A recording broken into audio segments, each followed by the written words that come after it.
Φίλοι ιστιοπλόοι, γεια σας και πάλι. Σε αυτό το βίντεο θα μιλήσουμε για το σύστημα σήμανσης YALA. Ένα σύστημα που μας βοηθά να πλέουμε με ασφάλεια τόσο κατά τη διάρκεια νύχτας και μέρας, αλλά και σε περιοχές με ομίχλη. Ακόμη και σήμερα που ζούμε στην εποχή που όλα είναι ηλεκτρονικά και τα σκάφη έχουν τα τελευταία μοντέλα ραντάρ. Προτού προχωρήσουμε, ας κάνουμε μια ιστορική αναδρομή του συστήματος YALA που θα μας βοηθήσει στην περαιτέρω κατανόηση του συστήματος αυτού.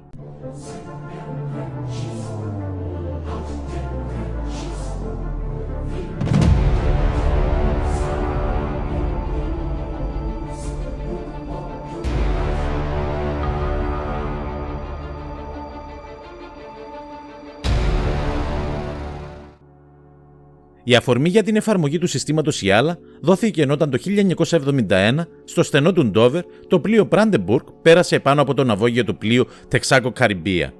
Κάτι που είχε σαν αποτέλεσμα την πρόσκρουση και εν τέλει τη βύθισή του. Και λίγες εβδομάδες αργότερα, παρόλο που το ναυάγιο είχε πολλαπλή σήμανση, χτυπήθηκε εκ νέου από το πλοίο Νίκη, το οποίο βυθίστηκε και αυτό. Το αποτέλεσμα των ναυαγίων ήταν να χάσουν τη ζωή τους 51 άνθρωποι. Κάτι το οποίο αποτελούσε καταστροφή. Φυσικά και πριν το σύστημα YALA υπήρχαν σημαντήρες και θαλάσσια σήμανση, η οποία όμως ήταν μπερδεμένη και μη αποδεκτή από όλα τα κράτη. Φτάνοντας έτσι στο 1973, έχοντας πια γίνει επιτακτική ανάγκη να βρεθεί ένα ενιαίο σύστημα σήμανσης στη θάλασσα, ο μη κυβερνητικός οργανισμός YALA, International Association of Lighthouse Authorities, μαζί με εκπροσώπους από διάφορους οργανισμούς για την ασφάλεια στη θάλασσα, αποφάσισε να βρει έναν τρόπο να δημιουργήσει ενιαία σήμανση στη θάλασσα και να βελτιώσει την ασφάλεια στην ναυσιπλοεία. Ο YALA αποφάσισε ότι το σύστημα αυτό δεν μπορεί να εφαρμοστεί από όλους άμεσα, αλλά καθιέρωσε τη σήμανση δύο διαφορετικών συστημάτων, χωρίζοντας τον κόσμο σε δύο περιοχές, Α και Β. Πρότεινε επίσης να υπάρχει κοινή αποδοχή και για τα δύο συστήματα σε ό,τι αφορά την πλευρική Lettermark και την τεταρτοκυκλική Cardinal Mark σήμανση. Αλλά σε ό,τι αφορά την πλευρική στην περιοχή Α, κατά την είσοδο σε κανάλια και λιμάνια θα υπάρχει το κόκκινο στα αριστερά και το πράσινο στα δεξιά, ενώ στην περιοχή Β το αντίθετο. Η κοινή αποδοχή εν τέλει για υιοθέτηση των κανονισμών ήρθε το 1980, σε συνέδριο με την βοήθεια του IMCO, μετέπειτα IMO, International Maritime Organization, και του IHO, International Hydrography Organization. Οι υπηρεσίες φάρων από 50 χώρες συμφώνησαν να υιοθετήσουν τους νέους κανονισμούς σημάσεων στη θάλασσα. Το σύστημα YALA εφαρμόζεται σε όλο τον κόσμο και μόνο σε κάποιες συγκεκριμένες και μικρές περιοχές είναι ελλειπές. Σε κάποιες περιοχές της Βόρειας Αμερικής και σε κανάλια στη Βόρεια Ευρώπη, το σύστημα YALA χρησιμοποιείται με κάποιες διαφοροποιήσεις, οι οποίες αναφέρονται στα βιβλία Admiralty Sailing Direction. Και αφού σας κούρασα με τις εγκυκλοπαιδικές γνώσεις, ας πάμε να δούμε πώς διακρίνεται γενικότερα η ναυτική σήμανση και να γνωρίσουμε καλύτερα το σύστημα YALA. Η ναυτική σήμανση γενικότερα διακρίνεται σε σήμανση ημέρας, σήμανση νύχτας, σήμανση ομίχλης, ραδιοσήμανση και τους σταθμούς. Η σήμανση ημέρας περιλαμβάνει τις εγκαταστάσεις φάρων, φανών, τσαμαδούρων, φαρόπλοιων. Η σήμανση νύχτας περιλαμβάνει τα φωτεινά σήματα των φάρων, των φανών, των τσαμαδούρων και των φαρόπλοιων.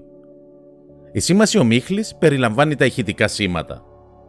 Η ραδιοσήμανση περιλαμβάνει τους φάρους beacon που εκπέμπουν στο ραντάρ X-band διάφορα γράμματα σε σήματα Morse.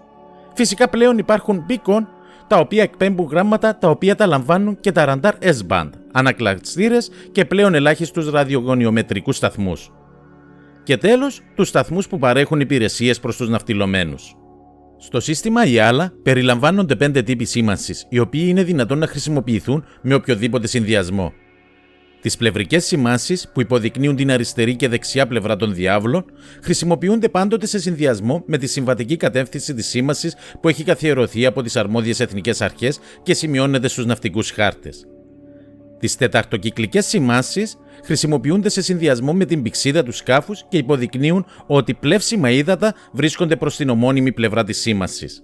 Σημάνσεις μεμονωμένου κινδύνου, Isolate Danger Marks, χρησιμοποιούνται για να προσδιορίσουν κίνδυνο περιορισμένης έκτασης και τοποθετούνται ή αγκυροβολούνται ακριβώς πάνω από τον κίνδυνο. Σημάνσεις ασφαλών υδάτων, Safe Water Marks, υποδεικνύουν ότι υπάρχουν πλεύσιμα ύδατα γύρω από τις θέσεις τους, όπως είναι οι σημαντήρες του μέσου ενός διάβλου.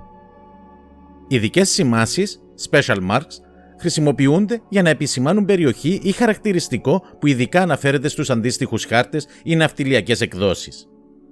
Η έννοια κάθε σήμανσης του συστήματος συνάγεται στη βάση ενός ή περισσότερων από τα χαρακτηριστικά της και ειδικότερα, κατά την ημέρα από το χρωματισμό, σχήμα και επισημάτων, κατά τη νύχτα από το χρώμα και τον αριθμό του φωτός. Ας μάθουμε τώρα πώς θα διακρίνουμε τα σήματα ή άλλα και πώς θα χρησιμοποιούμε σωστά. Πλευρικές σημάνσεις. Οι πλευρικές σημάνσεις χρησιμοποιούνται γενικά στους καλά προσδιοριζόμενους διάβλους για να υποδείξουν την αριστερή και δεξιά πλευρά της πορείας, που πρέπει να ακολουθηθεί και πάντοτε σε συνδυασμό με τη συμβατική διεύθυνση της σήμανσης. Η διεύθυνση ορίζεται με ένα από τους παρακάτω δύο τρόπους. Τοπική διεύθυνση. Η κατεύθυνση που ακολουθείται από τον ναυτιλωμένο όταν πλησιάζει ένα λιμένα, εκβολές ποταμού ή άλλες θαλάσσιες οδούς ερχόμενος από την ανοιχτή θάλασσα. Και Β. Γενική διεύθυνση. Η κατεύθυνση που καθορίζεται από τις αρμόδιες για τη σήμανση εθνικές αρχές σε περιοχές πέρα των περιοχών τοπικής διεύθυνσης. Ακολουθείται η φορά των διχτών του ρολογιού γύρω από τις ηπειρωτικές ακτές. Όπου αυτό είναι εφικτό, αναφέρεται στις ναυτιλιακές οδηγίες και απεικονίζεται όπου κρίνεται απαραίτητο στους χάρτες με ένα σύμβολο. Η αριστερή πλευρά σημαίνεται με ερυθρό χρώμα και με σημαντήρα ή επίσημα ή και με σημαντήρα που φέρει επίσημα κυλινδρικού σχήματος. Η δεξιά πλευρά σημαίνεται με πράσινο χρώμα και με σημαντήρα ή επίσημα ή και με σημαντήρα που φέρει επίσημα κόνικου σχήματος. Στην περίπτωση χρήσης επισήματος, η κορυφή του κόνου είναι προς τα πάνω. Μην ξεχνάτε ότι αυτά ισχύουν στις περιοχές Α του Ιάλα. Τεταρτοκυκλικές σημάνσεις. Οι τεταρτοκυκλικές σημάνσεις χρησιμοποιούνται σε συνδυασμό με την πυξίδα για να δείχνουν τα πλεύσιμα ύδατα προς τα οποία μπορεί να κατευθυνθεί ο ναυτιλωμένος. Οι σημάνσεις τοποθετούνται σε σχέση με το σημείο ενδιαφέροντος σε ένα από τα 4 τεταρτοκύκλια, βόρειο, ανατολικό, νότιο και δυτικό, και περιορίζονται από τις αληθείς διοπτεύσεις βορειοδυτικού βορειοανατολικού, βορειοανατολικού νότιο-ανατολικού, νότιο-ανατολικού νοτιοδυτικού και νοτιοδυτικού βορειοδυτικού, αντίστοιχα οι οποίες ορίζονται με κέντρο το σημείο ενδιαφέροντος. Η σήμανση λαμβάνει ως ονομασία σε σχέση με το τεταρτοκύκλιο στο οποίο τοποθετείται. Ο ναυτιλωμένος είναι ασφαλής εφόσον διέρχεται βόρεια μιας βόρειας σήμανσης, ανατολικά μιας ανατολικής σήμανσης, νότια μιας νότιας σήμανσης και δυτικά μιας δυτικής σήμανσης. Η τεταρτοκυκλική σήμανση μπορεί να χρησιμοποιηθεί για να α. Υποδείξει ότι τα βαθύτερα ύδατα στην περιοχή βρίσκονται στην ομώνυμη πλευρά της ονομασίας της σήμανσης. Β. Υποδείξει την ασφαλή πλευρά από την οποία πρέπει να προσπεραστεί ένας κίνδυνος. Και Γ. Επιστήσει την προσοχή σε ένα χαρακτηριστικό εντός διάβλου όπως είναι καμπή, συνένωση ή διαχωρισμός ή το άκρο ενός αβαθούς κτλ. Το κύριο χαρακτηριστικό των επισημάτων κατά την ημέρα είναι δύο μαύροι κόνοι. Ο συνδυασμός τοποθέτησης του ενός πάνω στον άλλο προσδιορίζει την ονομασία της σήμανσης και είναι η βόρεια, νότια, ανατολική, δυτική. Τα επισήματα τοποθετούνται όταν αυτό είναι πρακτικά δυνατό με κόνους όσο το δυνατό μεγαλύτερους και ξεκάθαρους. Χρησιμοποιούνται μαύρες και κίτρινες οριζόντιες λωρίδες για το χρωματισμό μιας τεταρτοκυκλικής σήμανσης. Η θέση της μαύρης λωρίδας ή λωρίδων έχει σχέση με τις κορυφές των επισημάτων, δηλαδή τους κόνους, και είναι για βόρεια σήμανση, κορυφές πάνω, μαύρη λωρίδα πάνω από κίτρινη λωρίδα. Νότια σήμανση, κορυφές κάτω, μαύρη λωρίδα κάτω από την κίτρινη λωρίδα. Ανατολική σήμανση, κορυφές προς τα έξω, μαύρες λωρίδες πάνω και κάτω από την κίτρινη λωρίδα. Δυτική σήμανση, κορυφές προς το μέσο, μαύρη λωρίδα με κίτρινες λωρίδες πάνω και κάτω. Το σχήμα των σωμάτων των τεταρτοκυκλίων σημάσεων δεν έχει σημασία, αλλά στην περίπτωση ενός σημαντήρα θα είναι σημαντήρας με στήλη πύλα ή επιμήκης σημαντήρας παρ. Όταν μια τεταρτοκυκλική σήμανση φωτίζεται, χρησιμοποιείται λευκό φως με χαρακτηριστικό μία δέσμη σπιθυρίζοντος ή ταχυσπιθυρίζοντος φωτός που υποδηλώνει ότι η σήμανση είναι τεταρτοκυκλική και ταυτόχρονα προσδιορίζει το τεταρτοκύκλιο στο οποίο ανήκει. Η δέσμη σπιθυρίζοντος ή ταχυσπιθυρίζοντος φωτός είναι για τη βόρεια σήμανση συνεχής σπιθυρισμοί. Ανατολική σήμανση, δέσμη τριοσπιθυρισμό. Νότια σήμανση, δέσμη 6 σπιθυρισμό που ακολουθείται από μία μακρά αναλαμπή. Δυτική σήμανση, δέσμη 9 σπιθυρισμό. Για να βοηθηθεί η απομνημόνευση, ο αριθμός των συνθηρισμών σε κάθε δέσμη μπορεί να συσχετιστεί με τις ώρες της όψης του ρολογιού. 3 η ώρα Ανατολή, 6 η ώρα Νότια και 9 η ώρα Δυτική σήμανση. Η μακρά αναλαμπή, διαρκείας δηλαδή όχι μικρότερη των 2 δευτερολέπτων, που ακολουθεί αμέσως στη δέσμη των 6 σπινθυρισμών της νότιας τεταρτοκυκλικής σήμανσης, εξασφαλίζει την αποφυγή σύγχυσης των 6 σπινθυρισμών ως 3 ή 9. Οι περιόδοι φωτός μιας ανατολικής, νότιας και δυτικής τεταρτοκυκλικής σήμανσης είναι αντίστοιχα 10 με 15 και 15 δευτερόλεπτα εάν πρόκειται για σπινθυρίζον και 5 με 10 και 15 δευτερόλεπτα εάν πρόκειται για ταχυσπινθυρίζον φως. Το σπινθυρίζον φως έχει 60 ή 50 εκλάψεις ανά λεπτό και το ταχυσπινθυρίζον έχει 120 ή 100 εκλάψεις ανά λεπτό. Σημάνσεις μεμονωμένου κινδύνου. Η σήμανση μεμονωμένου κινδύνου τοποθετείται ή εγκυροβολείται επί ή πάνω από ένα μεμονωμένο κίνδυνο περιορισμένης έκτασης με πλεύσιμα ύδατα γύρω από αυτόν. Η έκταση των πλευσίμων υδάτων που περιβάλλουν τον κίνδυνο δεν προσδιορίζεται.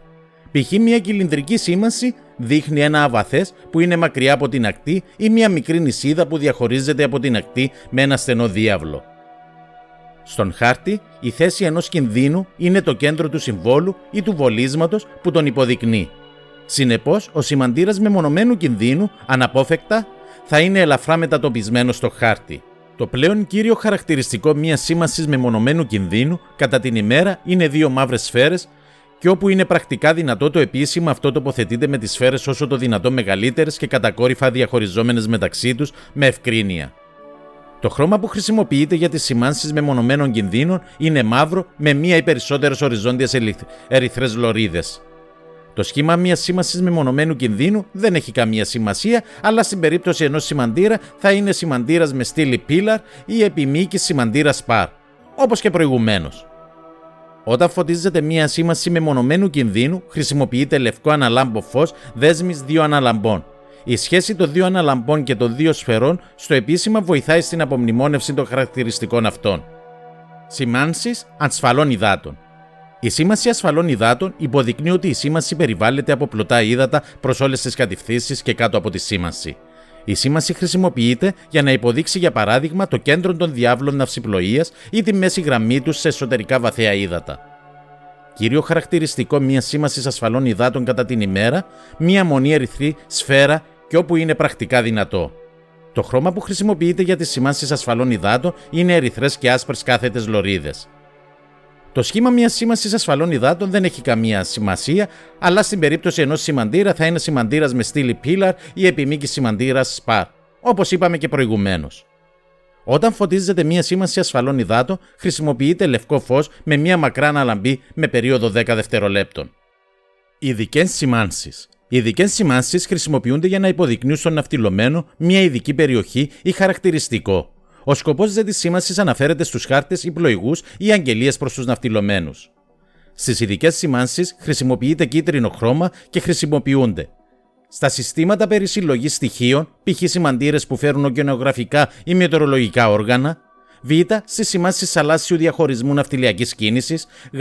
Στις σημάνσεις περιοχών απορρίψεως διάφορων υλικών, Δ. Στις σημάνσεις περιοχών στρατιωτικών ναυτικών ασκήσεων, Ε. Στις σημάνσεις καλωδίων ή σωλήνων περιλαμβανομένου και σωλήνων προσαγωγής και απαγωγής υδάτων και Σ. Στις σημάνσεις ζωνών αναψυχής. Μια άλλη χρησιμότητα των ειδικών σημάσεων είναι ο προσδιορισμός ενός διάβλου μέσα σε ένα άλλο διάβλο. Π.χ. σήμανση διάβλου για σκάφη μεγάλου βυθίσματος σε εκτεταμένες εκβολές ποταμού, όπου τα όρια του διάβλου για συνήθη ναυσιπλοεία έχουν σημανθεί με ερυθρούς και πράσινους σημαντήρες του πλευρικού συστήματος. Τα όρια αυτά του βαθέως διάβλου μπορεί να δείχνονται με κίτρινους σημαντήρες σχήματος αντίστοιχου με τους πλευρικούς ή ο άξονας του από κίτρινους σφαιρικούς σημαντήρες. Το σχήμα μιας ειδικής σήμανσης είναι προαιρετικό, αλλά θα πρέπει να μην έρχεται σε σύγκρουση με εκείνα που χρησιμοποιούνται στις πλευρικές ή ασφαλών υδάτων σημάνσεις. Π.χ. ένας εξωτερικός σημαντήρας ειδικής σήμανσης αριστερής πλευράς διάβλου μπορεί να είναι κυλινδρικού σχήματος, αλλά όχι κόνικος. Όταν τοποθετείται επίσημα, αυτό έχει τη μορφή ενός απλού χ χρώματος κίτρινου. Όταν φωτίζεται μια ειδική σήμανση, χρησιμοποιείται κίτρινο φως. Ο ρυθμός του φωτός μπορεί να είναι οποιοσδήποτε. Ευχαριστώ πολύ που παρακολουθήσατε το βίντεο.